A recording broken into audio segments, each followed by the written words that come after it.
If your SEO agency tells you to wait 6 to 12 months for results, fire them. I'm going to show you 5 SEO tactics that will blow up your traffic in 30 days or less, including one that literally hijacks Google rankings and potential customers from your direct competitors. These are the exact tactics we've used to help Shopify stores rank at the top of Google and now LLMs in weeks, not months. One of our clients actually pulled in over $110,000 from ChatGPT just this year using these exact strategies. I'm going to break down each one step by step: how to steal your competitors' branded traffic, how to use free platforms like Reddit to rank number 1 in a few days, as well as 3 others of my favorite tactics. So let's start with the fastest one, Parasite SEO, and right now, Reddit is the place to be for Parasite SEO. Let's get to it. Tactic number 1, Parasite SEO on Reddit. First off, you can buy age Reddit accounts with high karma, and then you connect them to a proxy and anti-detect browser. This basically bypasses the having to wait period that Reddit enforces on brand new accounts, basically preventing any new accounts from commenting or engaging with high traffic, and of course high traffic are the most high value threads. So use these age Reddit accounts to comment on high traffic threads, or even create your own threads, and then you can populate them with your own comments. You'll add upvotes to your comments or your entire posts to elevate them to the top of threads and basically manufacture more traffic to these threads. Other benefit of this, ChatGPT actually cites Reddit about 10% of the time. Used to be higher, now it's about 10%. Still pretty solid. And Reddit ranks in the top 3 spots on Google for over 24 million keywords, 24.3 to be exact when I checked SEMrush this morning. So Reddit is a total cheat code right now, okay? High traffic Reddit threads are outranking huge brands like Amazon, New York Times, Wayfair, and tons of other big box brands that traditionally dominate ultra competitive keywords like air purifiers, compression socks, saunas, right? You can rank Reddit threads for those exact broad match high value keywords, okay? So how to do it? Find high traffic Reddit threads. You can use SEMrush, other social listening tools.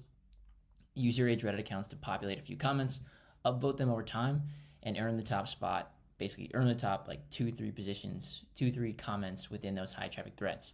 Congratulations, you are now the most visible brand in the number 1 spot on some ultra competitive keyword. This is without a doubt the fastest way to increase your branded awareness via search engines, and probably the closest I would say that you can get to manufacturing virality on search engines, okay?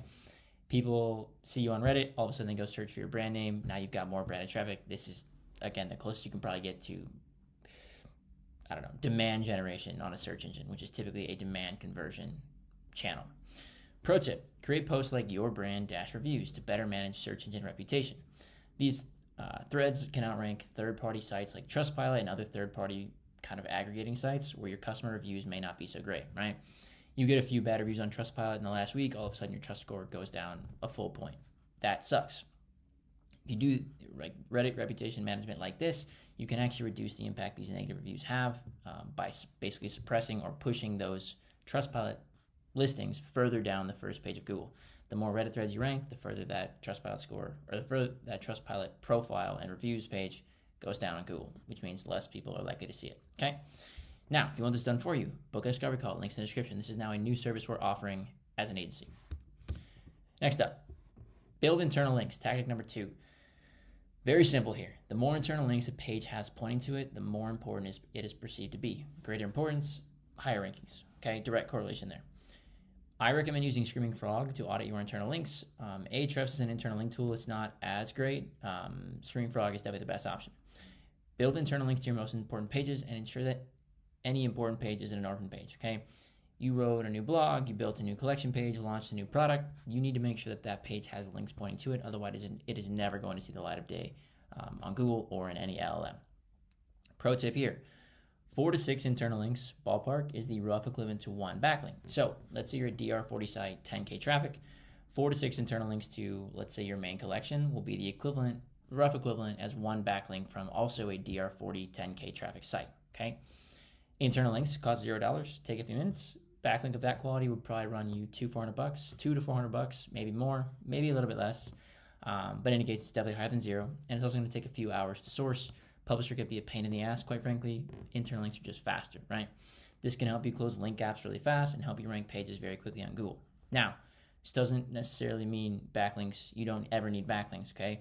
If you're set to DR40, you will eventually need a DR50, 60, 70 backlink to rank for an ultra competitive keyword, but good internal linking can get you a good amount of the way to the number 1 spot, okay? Tactic 3, hijack your competitors' branded results. 2 types of articles we create for every single brand and every single competitor they have, okay? Competitor reviews and alternatives, competitor versus your company. Start with the first one. Competitor alternatives and reviews. These articles rank for your competitor's branded search terms, helping you steal customers right from under their nose. Tactic number 1, the bonus tip, pro tip, whatever, was creating Reddit threads to better manage your reputation. If you've got a competitor that's not paying any attention to their reputation, these articles basically can help you slide in and rank number 2, number 3, number 4 for their branded search term, okay? You built Reddit threads to push Trustpilot scores out of the way. You can also build Reddit threads, as a defensive mechanism against this tactic. Your competitors, if they're not watching this video, are not as smart as you. You can literally hijack their branded search traffic using these articles, assuming they've not done any Reddit reputation management, okay? This tactic number 1 and number 3 can work in conjunction, both to help you defensively and also offensively. Competitor versus your company. These articles will literally compare one-on-one directly what you do against your competitor, giving consumers a specific breakdown of what you do, what they do, which brand is better for which type of consumers. Maybe you're the premium option, maybe they're the budget option, whatever. I do not recommend openly bashing your competitor here. Probably a lawsuit coming your way if you do so. Be civil, be honest, okay? There are probably some things that your competitors do better than you, and there are probably some things you do better than your competitors. Voice those things, be as unbiased as you can, be as neutral as you can. Let the chips fall where they may, okay? Pro tip. These articles are super highly cited by LLMs, so the extra bonus of creating these, 1, you get to kind of infiltrate your competitor's moat, but you also get to increase your AI and LLM referral traffic. We generated, as I mentioned at the start of this video, about 110K via ChatGPT for one of the brands we work with this year, using this tactic as a core part of our strategy. We've been producing this content, these 2 types of content for the last 3-4 months, and having a lot of success from AI referral traffic coming specifically to these pages. Just dropped a brand interview with their head of e-commerce. You can check it out on my channel. I believe it's the most recent video after this. Just give that a watch. Tactic number 4, Moneyball SEO. Talk about this a lot, okay? Easiest way to explain it is to use an example. Let's say you sell hot tubs, okay? You don't really just sell hot tubs. You sell custom hot tubs, commercial hot tubs, 2-person, 3-person, 4-person, 5-person, so on and so forth. Indoor hot tubs, outdoor hot tubs, above ground, in ground, okay? The list goes on, okay? The more you need a collection page, a landing page of some kind for every single version of this keyword that you sell, okay? Your hot tubs may be all of these things, right? You may not sell a 2-person one, okay? Don't create a 2-person page. But if you sell a 3-person hot tub, create a landing page. Simple as that, right? You should target every viable variation of your keyword to maximize your chances of reaching customers, okay? If you just try to rank for hot tubs or your main keyword, whatever that may be, that's basically one shot on goal. If you target every transactional keyword of hot tubs or of your keyword, you could be taking potentially 20, 30, 40, 50, 60 shots on goal, okay? If you don't watch sports, typically the team that shoots more ends up winning. Very high percentage of the time, okay? Now, we do this for clients producing 100 collections a month. Across clients, we've even done 100 in a month for a single client in some cases, okay? This is how we do it without impacting quality. This is basically our 13-step process. Keyword research to identify targets and confirm search intent, okay? If we find the top 3 or 4 results for what we think could be a collection page keyword are actually blog results, well, we obviously can't create a collection page. We know we need a blog, okay? That's how we confirm intent. Number 2, keywords are added to Airtable, which is our database/project management tool. Once they're added to Airtable, an automated workflow runs. Basically 3 big steps broken down by a lot of, sub-workflows. The AI creates the URL, meta title, and H1 based off the target keyword. It then writes a collection page copy. Collection page copy is trained on over 3,000 ranked pages we've built for clients over the years, specifically 300 collection pages we've ranked, okay? Basically have our own training model for it. Sub-step number 3, AI then edits against an AI-generated style guide, separate workflow we run, which basically scrapes all the content from our client's website and then builds a dossier on style, words to use, not to use, average sentence length, things like that. So basically, we have a target keyword, AI creates a generated version that is based off 3,000 ranked pages, and then AI then edits that workflow or edits that output based against the brand style guide. Then we've got, I would call it an 80% winning version, okay? All of that is then sent to a Google Doc, and then that Google Doc is then linked in Airtable, which is step 4. All the content is already there. The automated workflow has already generated the content, optimized the content, put it in Google Doc, linked it in Airtable, okay? Step 5, when our content lead, basically our in-house content team, finally is ready to start editing, Everything, like, draft's already 80% of the way there, like I said, okay? Step 6, first round of QA. Basically, they'll run through the article in accordance with basically our optimization rules. So we're looking at major things: first sentence, subheading, first sentence. Let's call it like keyword density for lack of a better word. I really hate that word. Subheading optimization, things like that. Okay, as well as client style. Something to check for, like sometimes AIs get subheadings wrong. Sometimes they use British English instead of American English when they should be using one or the other, right? We have clients in UK, AU, in the United States and the UK, right? So we have to make sure we're doing that correctly, like the English language matches. Sometimes AI just gets it wrong, forgets it, whatever, right? So our QA runs through those things as well. So that's the initial QA step. Step 7, actually add internal links to the page. So we want to add internal links both to and from the page. Okay, I talked about earlier, adding internal links to a page, fast way to get it to rank higher. You also need to add internal links from that page to other pages to include it basically within your web, if you will.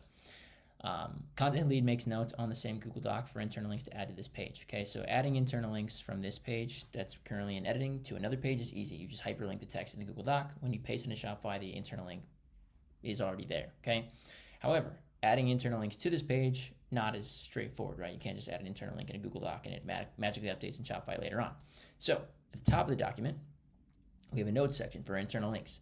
And basically it says it's linked to the Google Doc and the live URL that we're going to link to. Like, so let's say page ABC needs a link to page 1, 2, 3. Okay, we'll link page ABC up top. We'll link the original Google Doc, which is stored in our Airtable, and we'll make a note for the VA. Sentence number 3, edit these words, add this internal link with this anchor text. Okay, then when we get all to the publishing part of this page, VA will publish the content on Shopify, and it'll go to that other page, add the internal link to the page. Done. Okay.